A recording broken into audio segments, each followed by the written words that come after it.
Coucou mes chouchous.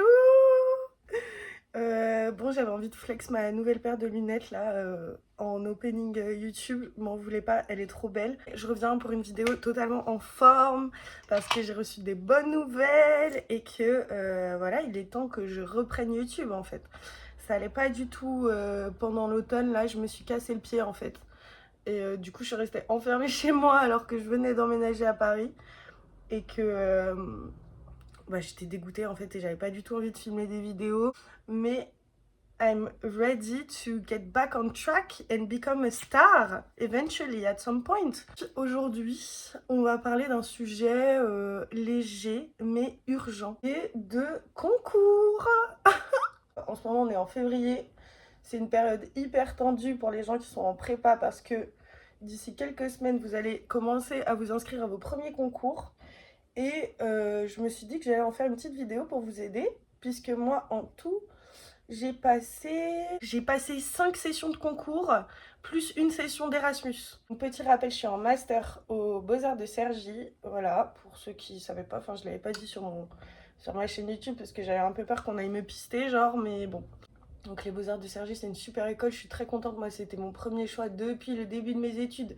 J'ai passé le concours 3 fois. Donc voilà, je vais vous donner des petits conseils pour arriver à vos écoles de rêve en fait, comme moi. Comme moi, genre, soyez des stars en fait. Alors déjà, vous n'êtes pas sans savoir que une école d'art publique...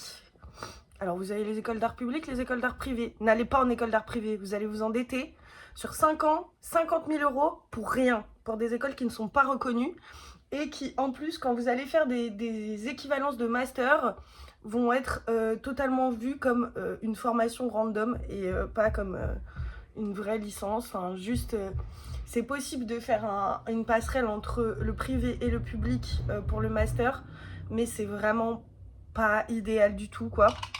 Les écoles publiques, ça veut dire quoi? Ça veut dire les beaux-arts. Ça veut dire les écoles de cinéma public, il n'y en a pas beaucoup. Ça veut dire les facs. Alors moi, je vais pas mentir, je vais pas vous donner de conseils pour les facs parce que j'en ai pas fait en fait. Moi, je suis rentrée en école d'art juste après ma prépa. Oh putain. Je suis rentrée en école d'art juste après ma prépa et après, je suis pas ressortie du système de l'école d'art. Donc, j'ai pas fait de fac, je fais pas un master en fac. Tout mon cursus s'est fait en école d'art publique. Sauf ma prépa qui a été une prépa privée.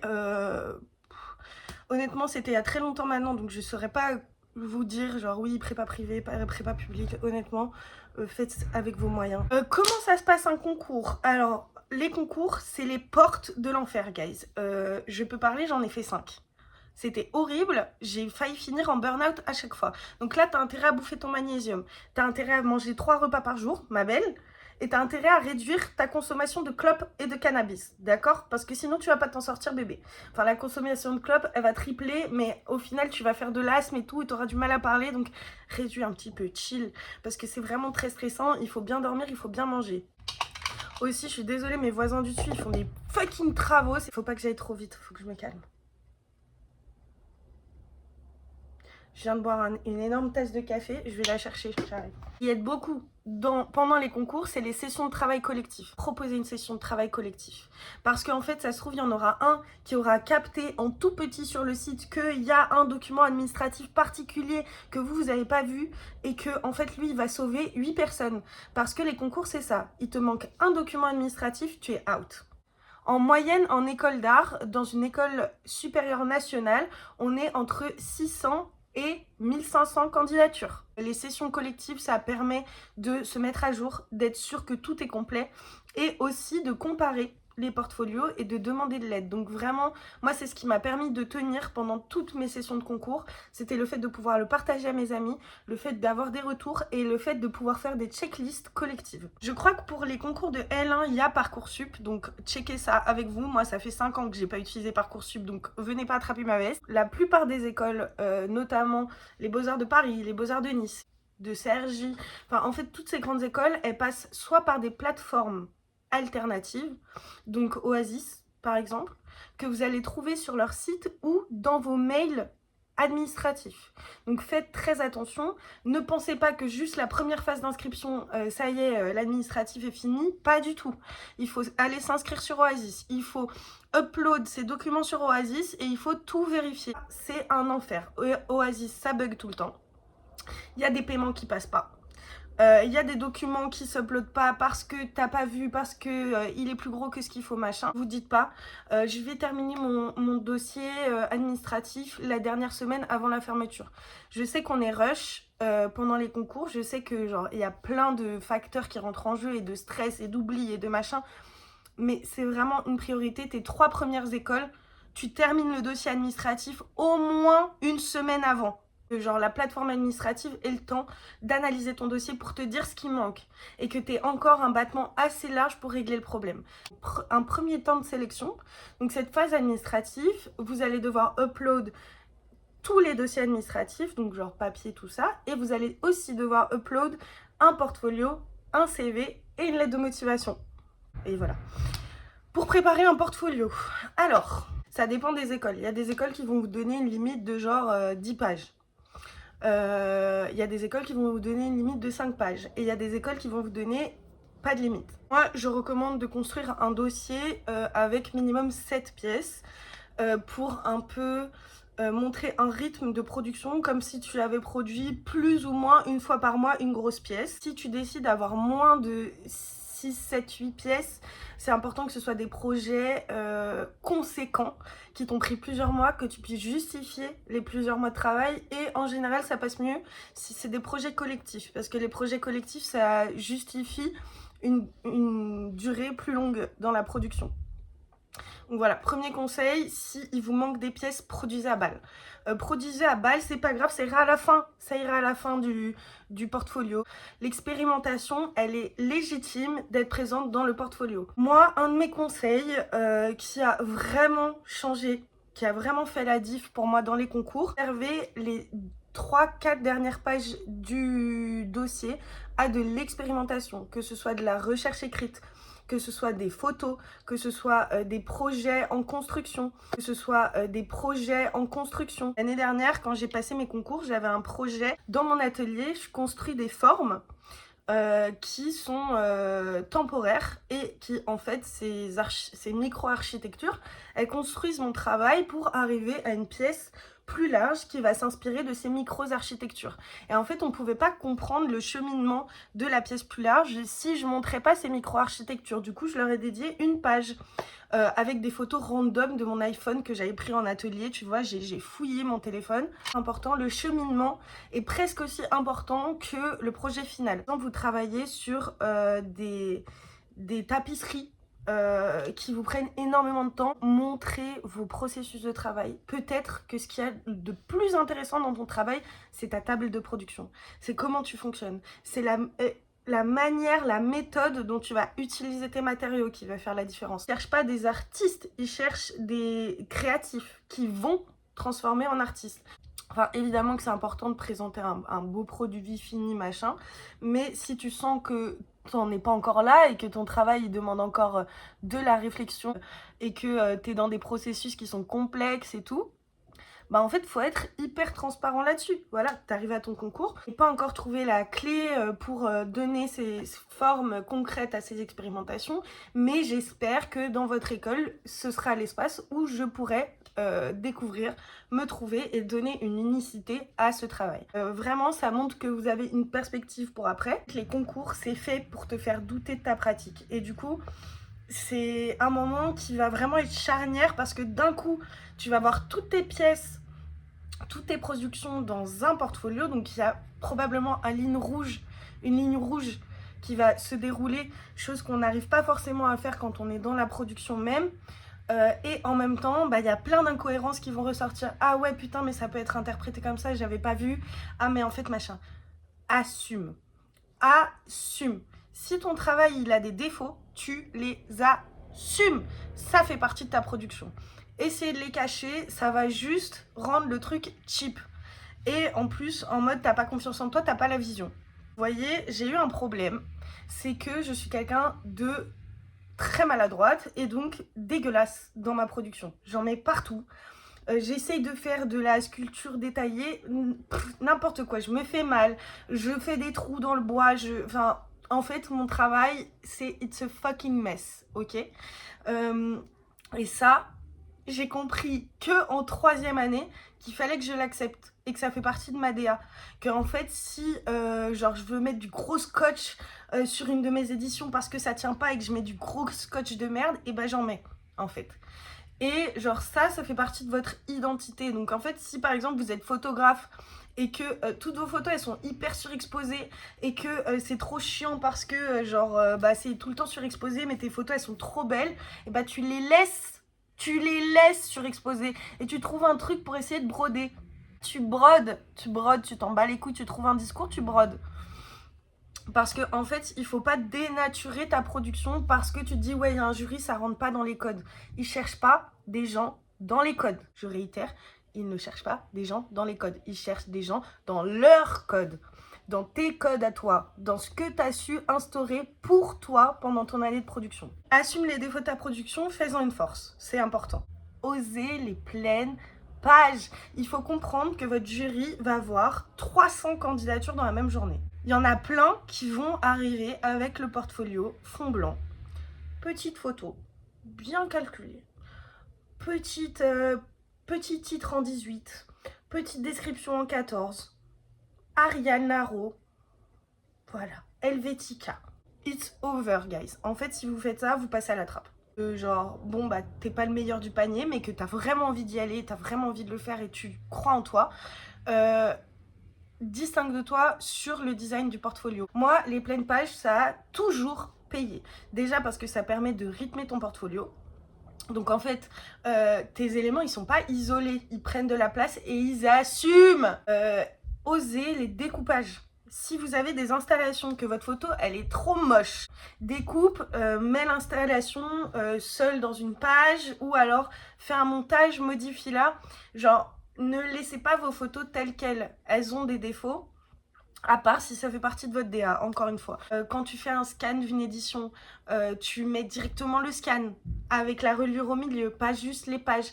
Vous voyez, c'est en fait garder des formes organiques de présentation de ton travail. Pour les descriptions, attention, on ne veut pas lire plus de 2 lignes. On ne veut pas lire plus de 2 lignes, personne. Si t'as pas de titre, tu mets en gras les points décisifs dans ta description. Le but, c'est qu'on puisse passer 3 secondes par page et comprendre ce qui s'y joue. Donc, pas plus de 2 lignes dans le cartel. Pour tout ce qui va être vidéo, photo, pour ceux qui tentent les écoles de cinéma, vérifiez bien que tous vos imports sont en MP4. Quand vous allez faire vos portfolios, il va falloir insérer des liens pour vos vidéos pour qu'ils puissent voir vos vidéos. Alors moi, je vous conseille de les poster sur YouTube en privé. C'est pour ça que sur ce compte, vous pouvez voir quelques-unes de mes productions vidéo. C'est parce que c'était mon YouTube où je postais mes pièces pour les concours. Si un conseil qui pour moi fait la différence, proposez 2 liens, une version raccourcie et une version longue. Genre dans votre dossier il y a un court-métrage, faites une version de genre 25 secondes. Le jury ne soit pas en mode oh putain ça fait 5 minutes, je vais pas regarder, je vais zapper. Là 30 secondes, il n'y a pas d'excuse. Donc faites des mini vidéos de 30 secondes et proposez le lien avec la vidéo complète au cas où si la personne a envie de voir la vidéo. Mais ça c'est un vrai conseil guys, genre lésinez pas là-dessus parce qu'en fait le jury va pas regarder des vidéos de plus de 1 minute. Même si c'est des vidéos plus contemplatives et que ça marche pas avec le rythme et tout, il faut sacrifier ça. Il faut sacrifier ça. Vous pouvez ajouter cette notion-là dans la description, par exemple. Des fois, on n'a pas envie de mettre un cartel. Si vous êtes poète et que vous écrivez beaucoup de poésie, tous vos cartels, ça peut être des extraits d'une poésie. Vous n'êtes pas obligé de faire un cartel standard. L'important dans un portfolio, c'est de capter votre sensibilité. Restez pas figé à des standards. Je sais qu'en prépa, on vous dira oui, ah mais non, mais c'est pas comme ça un portfolio. Ne les écoutez pas. Ces gens sont à la ramasse. Ça fait 15 ans qu'ils n'ont pas passé de concours. Genre, il faut prendre des risques. Sur son portfolio, il faut prendre des risques, ça va payer. Le but, c'est pas d'en avoir 6 des écoles. C'est pas d'être en ligne d'attente sur 5 écoles. Le but, c'est d'en avoir une et une qui vous veut. Alors, ce sera peut-être pas celle à laquelle vous attendez, mais au moins, l'école qui vous prendra, ce sera celle qui aura vu vos qualités, qui aura vu votre travail, qui aura vu votre potentiel. Donc ne commencez pas à déprimer. Oh, j'ai pas eu ma première école. Si ton école elle t'a pas pris, c'est qu'elle ne te voulait pas. C'est qu'elle ne te comprend pas. C'est qu'elle ne te veut pas. La lettre de motivation. Alors, la lettre de motivation, s'il vous plaît, pas de... Alors, je m'appelle Tatata, j'ai 23 ans, je viens d'un milieu nanana, ma mère était prof, nanana, on s'en bat les couilles. Qu'une lettre de motivation bien composée, c'est une lettre de motivation qui va faire appel à votre sensible, avec une introduction forte, des ambitions, une fermeture ouverte. Une introduction forte, avec soit une citation, soit votre sujet de recherche résumé en quelques lignes, par vous ou par un chercheur ou un philosophe ou un artiste. Moi, je conseille les citations, c'est très très bien, ça permet de placer votre travail dans un courant ou dans une pensée et ça déjà, ça mâche le travail pour le jury et pour vous quand vous allez les voir. Un paragraphe sensible qui vient décrire vos pièces, un petit paragraphe qui vient de vous, donc ça peut être un extrait de poème, ça peut être machin. Ensuite, les intentions et les ambitions dans l'école. Pourquoi je veux cette école? Quel atelier je veux? Hyper important, allez vous renseigner sur vos écoles. Ton jury se rend compte que tu as fait de la recherche spécifique pour cette école et que genre, si on ne te prend pas chez eux, tu ne pourras pas atteindre ton potentiel autre part. Vous voyez? Genre en mode, oui, il n'y a pas beaucoup d'écoles qui travaillent le métal en France, et c'est vrai. Il n'y a pas beaucoup d'écoles qui ont des ateliers de métaux genre carrés en France, donc ça peut être quelque chose qui va te démarquer. Ou alors, oui, j'ai fait les portes ouvertes, j'ai vu qu'il y avait un atelier de lithographie. Moi, je veux vraiment bosser la lithographie. En fait, c'est important que vous accrochiez à une technique qui va correspondre à l'école ou à une forme de pensée qui correspond à l'école pour ce petit passage et qui va s'aligner avec vos ambitions et ce que vous avez envie de faire. J'ai envie de développer mon écriture. J'ai vu que vous aviez des super profs d'écriture dans votre école. J'ai envie... Enfin, voilà. Vous voyez, genre, prendre de l'information, se l'approprier. Et 2-3 dernières lignes pour une question ouverte sur votre travail. Donc si par exemple votre travail a des enjeux politiques, une petite ouverture politique, philosophique, c'est pas mal. Si votre travail a des enjeux sensibles, intimes, un petit questionnement sur l'intime qui en fait pourrait ouvrir la conversation si vous rencontrez votre jury. Une deuxième manière de faire une lettre d'intention, une lettre de motivation pour les beaux-arts et les écoles d'art, c'est le freestyle. Guys, on vous en parle pas assez, but like, freestyle works so good. Genre, en vrai de vrai, une note d'intention avec un poème, avec un scénario, avec, vous voyez, genre un truc où genre, ils vont juste le lire et ils vont se dire « Ah putain, c'est ce con-là qui m'a envoyé un scénario. » Mais en fait, il était vraiment pas mal son scénar, en fait. Mais alors, pas plus d'une page. Genre, pas plus d'une page. Mais ça peut être un moment, en fait, c'est un coup de poker où vous montrez vos habiletés dès la première phase du concours. Et donc ça passe ou ça casse. Mais si vous croyez vraiment en votre karaté, faites-le. Vous ne rentrez pas en école de marketing.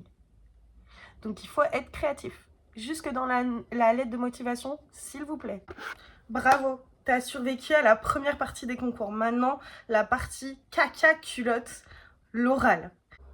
Il y a des écoles qui le font encore en présentiel. Moi, c'est mes moments préférés, les concours en présentiel. Il y a peu d'écoles qui le font encore. Je crois qu'il y a Cergy, Paris, Lyon, Nantes, peut-être Bordeaux, mais je suis pas sûre, et les écoles de Bretagne. Il y a pas mal d'écoles qui le font en visio. Je crois qu'en fait les Beaux-Arts de Lyon c'est en visio, Nice c'est en visio, Marseille c'est en visio, Arles c'est en visio. Donc quand tu passes un oral physique, tu dois ramener ton dossier. Je vais vous montrer mon dossier de concours de L3. Alors, moi j'ai choisi pour toutes mes phases de concours, donc ça m'a accompagnée pendant 4 ans, cette boîte d'archives. Et donc ton dossier, il est censé rentrer plus ou moins dans une boîte de cette taille-là. Moi, je me réfère aux dimensions des concours des Beaux-Arts de Paris. C'est trop le bordel chez moi. Ça m'angoisse de vous montrer ça, genre. Oh my god. Donc la boîte d'archives, c'est super parce que c'est un standard qui passe pour tous les concours. Donc c'est vraiment pas mal. En plus, ça coûte pas cher. Qu'est-ce qu'il y a dans ma boîte d'archives? Elle est toute pleine de plein de trucs. D'abord, le carnet de recherche. Ça, c'est le mien. C'est le mien qui m'a suivi pendant mes 3 ans de licence. Dans mon carnet de recherche, il y a quoi? Il y a de la recherche, du texte, des photos, des matières, des petits trucs, des trucs qui se perdent. Oh là. Voilà, donc un carnet de recherche bien rempli et limite, si vous avez des pages importantes, vous mettez des petits post-it pour qu'ils puissent ouvrir directement la page de recherche. Un dossier physique qui, moi, ne fait plus aucun sens puisque ça fait 6 mois que j'ai pas passé le concours. Mais en gros, moi, c'était des photos comme ça. Donc c'est assez cheap comme dossier parce que je m'en fous. Donc c'est des photos comme ça imprimées. Ah voilà, c'est ça dont je vous parlais tout à l'heure, les architectures fictives là. C'est des photos imprimées sur du papier un petit peu plus épais dans mon école. Voilà, je crois que c'était du 180 grammes que j'avais choisi, mat. Et donc j'ai tout imprimé avec la page de couverture. Une belle page de couverture bien intense. Hop là, comme ça. Voilà. Une belle page de couverture bien intense, votre nom, l'année. C'est tout. Mon dossier, je l'avais emballé dans une pochette en rouille. Enfin, c'est du tissu rouillé, voilà. Donc, en fait, ça faisait un petit peu genre archives de guerre. Voilà, tu viens sortir un truc un peu précieux d'un tissu tout taché comme ça. Un petit moment d'intimité, tu vois. Si tu arrives à bien parler avec les humains, donne-toi un petit temps d'ouverture, tu vois, pour pouvoir échanger avec eux. Dans mon dossier, il y a de l'écrit. Dans mon dossier, il y a une de mes thèses de référence de recherche, hyper important. Imprimer une thèse ou deux, si vous êtes en L3 notamment, parce qu'en L1 on vous demande pas que votre travail soit vraiment ancré dans des pensées concrètes, mais ça peut être un énorme plus en L1 si vous êtes lecteur d'imprimer des passages de texte ou de thèse avec des passages surlignés. C'est important, ça montre que vous ancrez votre travail dans la littérature et la littérature compose une énorme part de l'art contemporain. Une édition que j'ai faite. Donc moi c'est une édition qui s'appelle Il restera des morceaux. C'est une édition de fortune, hein. Moi je dépense pas du tout dans mon travail parce que j'ai pas les moyens. On peut toujours faire des choses correctes sans les moyens. Mais du coup c'est une édition de photos comme ça. Je vous montre en deux spies parce que je vous ai jamais montré mon travail. Et en gros c'est sur l'évolutivité du deuil, le deuil préventif et voilà, et le temps qui passe en fait. C'est juste 8 pages imprimées avec 2 petites agrafes au milieu. Et voilà, une édition. Pour ceux qui sont en photo et en cinéma, ne lésinez pas sur l'édition. Vraiment, genre, plutôt que de faire par exemple un extrait de 30 secondes, vous pouvez très bien faire des petites éditions comme ça. 8 pages imprimées, recto verso, 2 agrafes. Vous avez une édition de 16 pages. Et ça, c'est du pain béni. Parce qu'en fait, pendant que tu parles à tes profs, tu peux leur distribuer l'édition. Tu peux leur distribuer, voilà, regardez, machin et tout. Et donc là, en fait, c'est physique, tu vois. C'est pas un truc, vous allez pas être devant un écran. Genre, n'hésite pas à faire même plein de petites éditions sur chacun de tes projets. Si par exemple, le processus, il est évolutif, si c'est un projet en collectif et que tu as des photos d'archives du travail en collectif, petites éditions comme ça en A5, c'est un super format. Il y a aussi des gravures que j'ai fait. Donc genre gravure lithographie que j'ai fait, donc du travail matériel quoi, puisque évidemment on se déplace pas avec ses installations, hein. Moi je suis sculptrice de base et photographe, donc j'avais pas à me déplacer avec mes installs. Voilà, petite lithographie que j'ai fait, aussi une sérigraphie. Donc tout ça, tout ce que je vous montre, la gravure, la lithographie, la sérigraphie, ce sont des tests que j'ai pu faire en école d'art gratuitement, donc je n'ai pas dépensé un centime. Il y a également des textes. Dans mon dossier, j'avais plein de textes que je pouvais donner à mon jury ou faire passer pendant que je leur parlais. Une direction artistique claire. Moi, je travaille beaucoup avec les archives, donc ça marchait très très bien la boîte d'archives. Dernier élément de mon dossier qui était pour moi un élément important. Moi, je travaille beaucoup avec les matières organiques, du coup, et j'ai fait beaucoup d'expérimentations de matières organiques. Et ça, c'est une des matières avec laquelle je travaille le plus, qui s'appelle la colle d'os. Et donc, en fait, la colle d'os, c'est une matière qui ne rend pas du tout pareil en photo et en réalité. Et en fait, elle a une transparence incroyable, plus immersif. J'ai mis, du coup, un échantillon de mon travail de colle d'os. Et la colle d'os a aussi une odeur pour ceux qui connaissent et du coup c'est quelque chose de très sensoriel et donc je voulais absolument que ce soit incorporé dans mon dossier pour qu'on puisse en fait le mettre à la lumière. Là vous voyez pas du tout mais c'est d'une transparence, c'est absolument magnifique. Donc n'hésitez pas à incorporer aussi des échantillons de matière, des choses comme ça. Et tout ça, bien rangé dans une boîte. Et donc ça, c'est seulement si vous avez des écoles en présentiel. Si vous avez des écoles en distanciel, vous mettez votre dossier devant vous sur la table ou derrière vous. Vous l'accrochez au mur, si vous pouvez. Pour que vous puissiez, par exemple, quand vous parlez, vous référencer à une pièce derrière vous, devant vous, la tenir, la montrer. En L1, il faut être sûr de soi. Alors là, pour le coup, tu peux faire face à des profs qui vont te provoquer, qui vont un petit peu genre chercher la petite bête. Reste serein. Et confiance en ta production. Ancre ta production dans des références. C'est important d'avoir au moins 5 références qu'on maîtrise. 5 références. 7 pièces, 5 références. Voilà, c'est important. Donc ça peut être des artistes contemporains, ça peut être des réalisateurs, ça peut être des photographes, ça peut être des activistes, ça peut être des personnalités publiques, ça peut être des philosophes, ça peut être des théoriciens. C'est très large les références. C'est important que vos références ne viennent pas toutes du même milieu. C'est une école de ciné et tu as mis 3 réalisateurs, rajoute un photographe et un théoricien. Montrer que genre tu vois au-delà de juste ta pratique à toi et la pratique des gens qui font ce qui te ressemble. Et si vous ne les maîtrisez pas, arrêtez-vous à 5. Petit conseil, mettez une bibliographie ou une médiographie à la fin de votre portfolio. Donc par exemple, si vous avez regardé un documentaire, si vous avez regardé une interview, si vous avez écouté un podcast, si vous avez vu un film, si vous avez lu une thèse, si vous avez lu un roman, une nouvelle, un livre, un extrait de thèse, faites une média ou bibliographie à la fin. À créer un point d'accroche. Par contre, la bibliographie, il faut la maîtriser aussi. Donc, c'est-à-dire, si tu as écouté un podcast, il faut que tu l'aies vraiment écouté parce que s'il décide de te poser une question dessus, il faut que tu puisses répondre en quelques phrases, quoi. Je parle depuis hyper longtemps. L'oral, prépare un texte. Prépare un texte.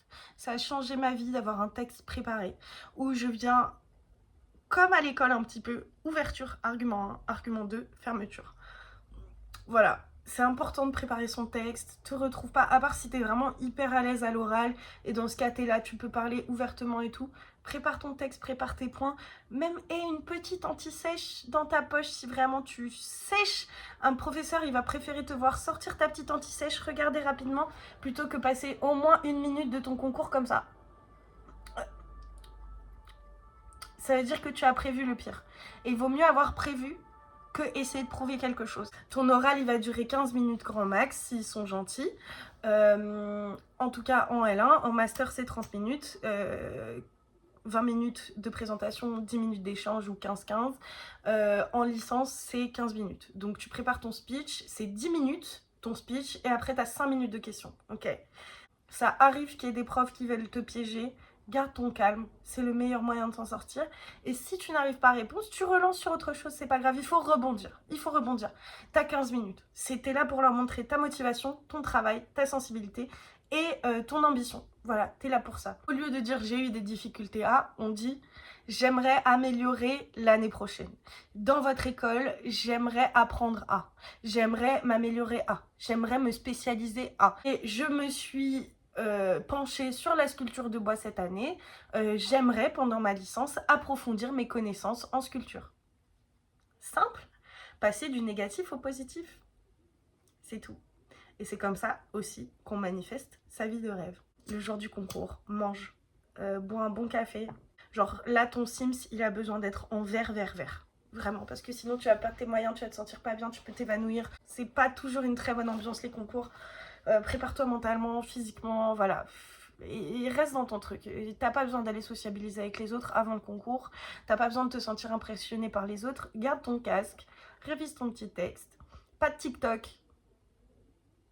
Non, pas de TikTok pendant que t'attends pour le concours. Non, tu relis tes textes. Bon, je crois que j'ai fait un peu le tour. Je pourrais faire une partie 2 si ça vous intéresse. Je pense que la vidéo elle va être plus longue que les autres que je fais d'habitude. Je vais parler un peu de moi pendant quelques instants. Du coup, je voulais vous annoncer que je pars en Erasmus en Chine au mois de mars. Je vais à la China Academy of Arts, donc c'est une très bonne école. Enfin, c'était mon rêve d'aller faire un échange en Chine, je ne sais pas pourquoi. Bah, c'est une opportunité de malade de pouvoir aller étudier l'art à l'autre bout du monde. Et du coup, donc j'ai été prise pour mon Erasmus, j'ai été prise pour mes 2 demandes d'Erasmus.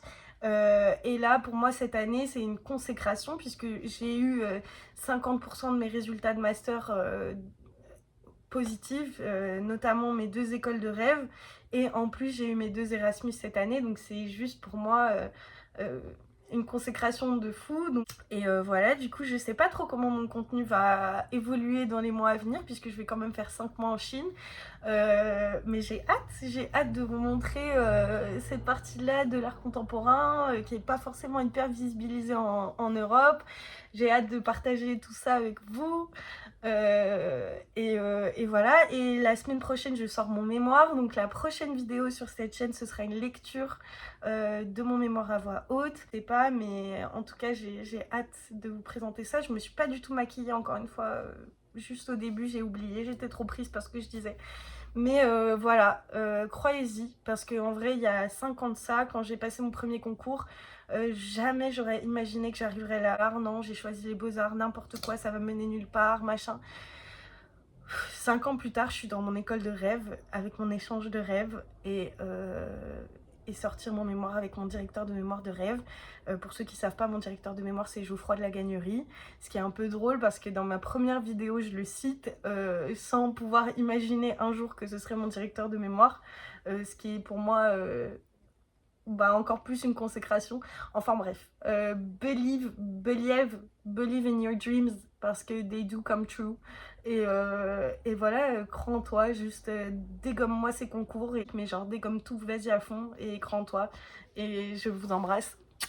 Et on se revoit bientôt pour une prochaine vidéo, I guess.